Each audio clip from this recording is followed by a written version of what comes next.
पुढे घेऊया बातम्यांचा आढावा। मुलुंडमधली बातमी आहे। इथं मेट्रो खांबाचा काही भाग कोसळला। 2 आणि 3 वाहनांवर खांब कोसळल्याची प्राथमिक माहिती मिळते। मेट्रोच्या खांबाचा काही भाग रिक्षावरही कोसळला। आता या दुर्घटनेमध्ये 3 ते 4 जण गंभीर जखमी आहेत असं कळतंय। ही प्राथमिक माहिती आपल्याला मिळते। सध्याची मुलुंडमधली ही बातमी आपल्या समोर येते। आपण दृश्य पाहू शकतोय। मुलुंडमध्ये मेट्रो सुरू होती आणि या मेट्रोच्या कामाचा काही भाग अगदी भर रस्त्यात कोसळलाय। तेव्हा बांधकाम कशा प्रकारे झालं हे पाहणं महत्त्वाचं आहे। मात्र सध्या ज्या प्रकारे ही रिक्षा पिचली गेलेली आहे त्याच्यामध्ये तो रिक्षा चालक सुद्धा कसा आहे हे आपण दृश्यांमध्ये पाहू शकतोय। कुणाच्या जीवावर हे बेतू शकतं। मुलुंडच्या पश्चिममध्ये मेट्रोचं काम करताना हा अपघात झाला। मेट्रोचा खांब कोसळला। रिक्षातले प्रवासी जखमी झालेत आणि त्यांना आता उपासनी रुग्णालयामध्ये दाखल केल्याचं कळतंय। मुलुंडच्या या रिक्षामधल्या प्रवाशांना उपासनीमध्ये दाखल केलेलं आहे। तुर्तास हा कशा प्रकारचा अपघात झाला आपण पाहतोय। आपल्यासोबत संकेत वरक जोडले गेलेत। संकेत, मेट्रोच्या कुठल्या भागाचा हा भाग कोसळलाय, नेमका कशामुळे कोसळला, काही माहिती मिळतेय का? मृगा, आपण जर पाहिलं तर सध्या मुंबईत सगळीकडे मेट्रोचं काम सुरू आहे। ठिकठिकाणी मेट्रोची कामं सुरू आहेत आणि अशातच मुलुंड पश्चिम मध्ये मेट्रोचं काम, मेट्रो स्टेशनच्या इकडे काम सुरू असतं। तिथे खांब कोसळला।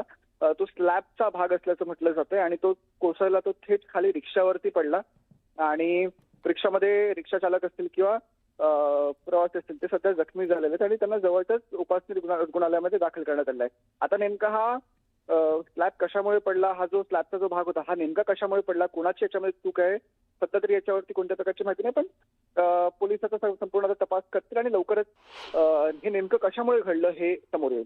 नक्कीच, धन्यवाद सविस्तर माहितीसाठी। आपण पाहू शकतोय की हा नेमका कशामुळे पडलेला आहे आणि इथं कोणाला जबाबदार धरलं जावं हे पाहणं नक्कीच महत्त्वाचं आहे। सध्या मात्र या दुर्घटनेमध्ये जखमी झालेल्या प्रवाशांना आणि रिक्षा चालकाला रुग्णालयामध्ये दाखल केलेलं आहे।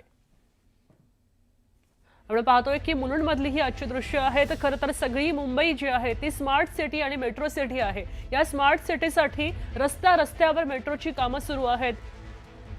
आपल्यासोबत राजेश शिंदे जोडले गेलेले आहेत। राजेश, आत्ताच आपण संकेतकडनं माहिती घेतली, या अपघाताबद्दल अजून माहिती काय द्याल? मुलुंड वेस्ट मध्ये मुलुंड पश्चिमेकडे मेट्रोचं बांधकाम सुरू होतं। या बांधकाम दरम्यान जो स्लॅब आहे हा अचानकपणे कोसळला आणि ह्या स्लॅब जो आहे हा खाली वाहनाची होती, त्या वाहनांवरती कोसळलेला आहे। या स्लॅबच्या खाली 3 वाहनं दबल्याची जी आहे ही प्राथमिक माहिती मिळते आणि त्यासोबतच काही लोक जी आहेत ही देखील याच्यामध्ये दबल्याची माहिती जी आहे ती कळते। त्यामुळे जखमी जे आहेत त्यांना उपचारासाठी रुग्णालयात दाखल करणं, त्यासोबतच इथलं जे रेस्क्यू ऑपरेशन असणार आहे यासाठी प्रशासकीय यंत्रणा ज्या आहेत त्या घटनास्थळी दाखल झालेल्या आहेत आणि जी लोक जी अडकलेली आहेत त्यांना बाहेर काढण्याचं जे आहे काम सुरू आहे। धन्यवाद राजेश सविस्तर माहितीसाठी। या लोकांना आता बाहेर काढायचं काम सुरू आहे। पोलीस या ठिकाणी दाखल झाल्याचं कळतंय आणि त्याचबरोबर हा अपघातग्रस्त भागातली जी कोसळलेला भाग आहे तो दूर करायचं कामही युद्धपातळीवर सुरू आहे।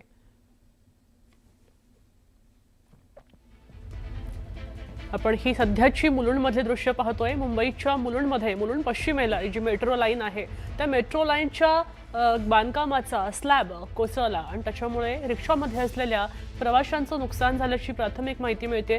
किती प्रवासी होते, कितपत गंभीर जखमी आहेत हे अजूनपर्यंत समोर आलेलं नाही। तरी सुद्धा वाढतं शहरीकरण आणि त्याचे संभाव्य धोके आपल्याला दिसू लागलेले आहेत। मुलुंडमधली ही घटना ताजी आहे आणि हा रिक्षा चालक कशा प्रकारे या पडलेल्या स्लॅबच्या खाली आपल्या रिक्षामध्ये अडकून बसल्याचं पाहायला मिळतंय। याच वेळी मुंबईकर धावून गेलेले आहेत आणि त्याची मदत करताना दिसत आहेत। या रिक्षावाल्याचं रिक्षा गेलेली आहे, स्वतः गंभीर जखमी झालेला आहे, नुकसान मोठं आहे। मात्र हा सध्याचा अपघात आपण पाहू शकतोय। तेव्हा बांधकाम व्यावसायिकांनी सुद्धा आपण जे बांधकाम करत आहोत ते व्यवस्थित होतंय की नाही त्याच्यामध्ये कुठल्याही प्रकारची त्रुटी राहता कामा नये, कारण मेट्रो लाईन जी आहे ती रस्त्याच्या वरून जाते आणि रस्त्यावरून सतत रहदारी सुरू असते, सतत ये जा सुरू असते, माणसांची ये जा सुरू असते। कोणत्याही प्रकारचा अपघात होऊ शकतो आणि ती काळजी घ्यायला हवी हे आता पुन्हा एकदा स्पष्ट झालंय। सध्याची ही दृश्य आपण पाहतोय मुलुंड पश्चिमेची आहेत। मुलुंड पश्चिमेला मेट्रोच्या कामाचा थोडासा स्लॅबचा भाग खाली कोसळल्यामुळे हा अपघात झालाय। आपण पुन्हा मुलुंडमध्ये येतोय. मुलुंडमध्ये मेट्रोच्या खांबाचा काही भाग कोसळला. 2 ते 3 वाहनांवर हा भाग कोसळल्याची माहिती मिळते. रिक्षासोबतच या ठिकाणी अजून 2 वाहनं सुद्धा होती. मेट्रोच्या खांबाचा काही भाग कोसळला आणि या दुर्घटनेमध्ये 3 ते 4 जण जखमी झालेत अशी प्राथमिक माहिती आपल्याला मिळते.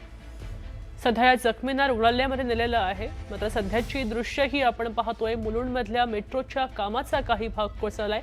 हा जो मेट्रोचे खांब टाकलेले आहेत आणि त्या खांबाचा स्लॅब थोडासा कोसळला आणि हा रिक्षावर कोसळला. अशा प्रकारची दृश्य आपण ही सध्या पाहतोय की या रिक्षामध्ये अडकलेल्या प्रवाशांना बाहेर काढायचं काम या ठिकाणी सुरू आहे.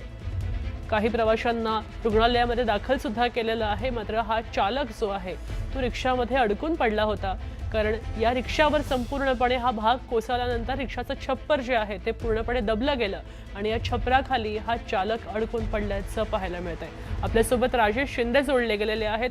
राजेश, या रिक्षामध्ये किती जण, किती प्रवासी होते आणि त्याचबरोबर रिक्षासोबत आणखीन कोणत्या वाहनांना फटका बसलाय? अगदी ही दुर्घटना जी आहे ती मुलुंड पश्चिमेतलं जॉन्सन अँड जॉन्सन गार्डन जे आहे तिथे झालेली आहे. ते मेट्रोचं बांधकाम सुरू होतं. या बांधकामादरम्यान हा जो स्लॅब आहे हा अचानक कोसळला आणि हा थेट खाली जी 3 ते 4 वाहनं होती त्यावरती हा स्लॅब कोसळलेला आहे. रिक्षाचं आणि ती रिक्षा जी आहे अक्षरशः याच्या खाली कसली गेली. रिक्षातले प्रवासी असो रिक्षा चालक असेल ते गंभीररित्या याच्यामध्ये जखमी झालेले असल्याची माहिती कळते. आणि या रिक्षासोबत जी अन्य वाहनं होती या वाहनांमध्ये आता किती प्रवासी साधारण यामध्ये जखमी झालेले असतील हे आता हे जे रेस्क्यू ऑपरेशन असेल, पोलीस जे आहे ते घटनास्थळी बचाव कार्य करत आहेत आणि जखमी जे आहेत त्यांना तातडीने उपचारासाठी रुग्णालयात दाखल करणं ही प्राथमिकता आहे. आणि हे काम जे आहे हे आता सुद्धा सुरू आहे. आणि एकूण जखमींचा आकडा असो किंवा जी दुर्घटनाग्रस्त जो आकडा असेल तो काही वेळाने कळेल, कारण आता जे आहे ते सुरुवात प्राथमिकता जी आहे ती प्रशासनाची ती जखमींना यातनं तातडीने उपचारासाठी दाखल करणे ही आहे. राजेश, आपण पाहू शकतोय की हा भाग जो कोसळलेला आहे त्याच्यामध्ये काही लोक जखमी झालेले आहेत. नेमका कोणत्या वेळी हा कोसळला आणि त्यावेळी कशा प्रकारची परिस्थिती या रस्त्यावर होती? किती वाहनं या ठिकाणी होती?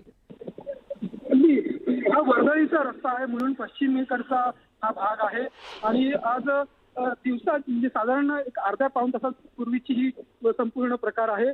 त्यामुळे या दुपारची वेळ असल्या कारणाने थोडी वाहनांची जी वर्दळ असते ती तुलनेमध्ये जसं सकाळचा किंवा संध्याकाळचा जो एक ट्रॅफिक असतो, कारण ऑफिस टायमिंग्स असतात, त्या तुलनेने दुपारची वेळ असल्याने वाहनांची जरी वर्दळ कमी असली तरी पण 3 ते 4 वाहनं याच्या खाली अक्षरशः दबली गेली होती. आणि त्या घटनेमध्ये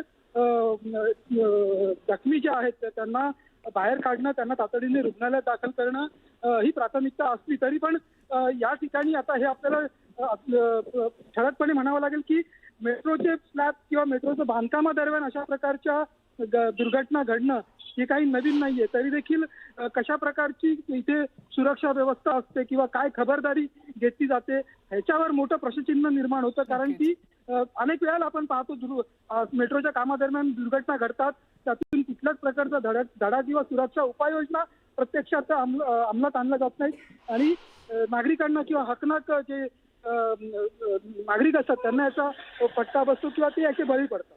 बरं, या ठिकाणी प्रशासनानं किंवा मेट्रो प्रशासनानं किंवा कुठल्याही प्रकारच्या बांधकाम विभागातनं कोणाचं लक्ष इथं वेधलं गेलेलं आहे की नाही? त्यांची कोणाची प्रतिक्रिया आली आहे का? बिलकुल, याचा जाब जो आहे, याची जबाबदारी जी आहे ती प्रशासनाला याचा जाब द्यावा लागेल की अशा प्रकारे बांधकाम सुरू असताना आपण काही तो परिसर पाडू किंवा तिथे काय स्वरूपाच्या आपण खबरदारी एक आपण पाहतो की काही नेट्स लावले जातात किंवा काही परिसर असतो तो कॉर्डन ऑफ केला जातो जेव्हा अशा प्रकारे बांधकाम सुरू असतं. कारण जर स्लॅबचं बांधकाम सुरू आहे तर अशा वेळेला भीती असते की काही भाग किंवा काही कामादरम्यान काही दुर्घटना घडली तर खाली लोकांची ये जा जी असते ती आपण खबरदारी घेतली पाहिजे. घटना घडली तर खाली त्यामध्ये किंवा नागरिकांचा याच्यामध्ये काही त्यांना याचा धोका पोहोचणार नाही. मात्र आता हे पाहावं लागेल की आता जेव्हा पंचनामा करतात पोलीस, पंचनामा झाल्यानंतर या अंती नेमकं याला जबाबदार कोण होतं हे समोर येईल. नक्कीच आपण पाहू शकतोय की धन्यवाद सविस्तर माहितीसाठी. तुम्ही आमच्यासोबत असेच जोडलेले राहा. मात्र सध्या आपण ही दृश्य पाहतोय की प्रशासनाला ह्याचा जाब विचारला जाईल. प्रत्येक सामान्य माणूस जाब विचारतोय, प्रत्येक करदाता जाब विचारतोय की आम्ही कर देतोय तो विकासासाठी आणि मग आमच्या सुरक्षिततेचं काय, कोणत्या प्रकारामुळे हे बांधकाम कोसळलं. भर रस्त्यावर हे मेट्रोचं काम सुरू होतं आणि मेट्रोचं काम करताना सगळ्या प्रकारची काळजी घेतली जाते. मात्र तरी सुद्धा हा स्लॅब का कोसळला, ह्याच्यामध्ये काही प्रवासी जखमी झालेले आहेत, त्यांचं अपरिमित नुकसान झालेलं आहे. रिक्षा चालकाचं नुकसान झालंय आणि केवळ रिक्षा चालकच नाही तर इतरही वाहनं या ठिकाणी होती. आपण या ठिकाणी पोलिसांचा बंदोबस्त आपल्याला पाहायला मिळतोय. मात्र घटना घडून पाऊण तास होऊन गेला, मात्र तरी सुद्धा कोणत्याही प्रकारची अधिकृत प्रतिक्रिया प्रशासनाकडनं आलेली नाहीये. मेट्रो प्रशासनाकडनं अजूनही कोणतं स्पष्टीकरण आलेलं नाहीये, पंचनामा झालेला नाहीये आणि कशा प्रकारे चूक कोणाची होती, याला जबाबदार कोणाला धरलं जावं याबद्दलची माहिती सुद्धा अजून समोर आलेली नाहीये. मात्र या सगळ्या कामाचा आता पाठपुरावा केला जाईल आणि त्यानंतर जो कोण जबाबदार असेल, जो कोण जबाबदार व्यक्ती असेल, कशा प्रकारची या ठिकाणी सध्या परिस्थिती आहे हे आपण पाहतोय. याचा प्रशासनानं लवकरात लवकर दखल घ्यायला हवी आणि त्यानंतर संबंधितांवर कारवाई व्हायला हवी, जेणेकरून पुन्हा हा प्रकार घडणार नाही. त्याचबरोबर या ठिकाणी कोणता अभियंता तैनात होता का हे सुद्धा पाहायला हवं, कारण की हा प्रत्यक्षपणे रहदारी करणाऱ्या अनेक प्रवाशांचा आणि त्यांच्या सुरक्षेचा प्रश्न आहे. तेव्हा मेट्रो विभागानं या ठिकाणी आपला अभियंता ठेवला होता का, त्याच्या लक्षात ही चूक आली नाही का, हे सुद्धा अनेक प्रश्न आता सतावत आहेत आणि हे उपस्थित केले जात आहेत. भारताचा जागरूक नागरिक, मुंबईतला जागरूक नागरिक हे प्रश्न उपस्थित करतोय, तेव्हा प्रशासनानं याविषयी उत्तर देणं अपेक्षित आहे.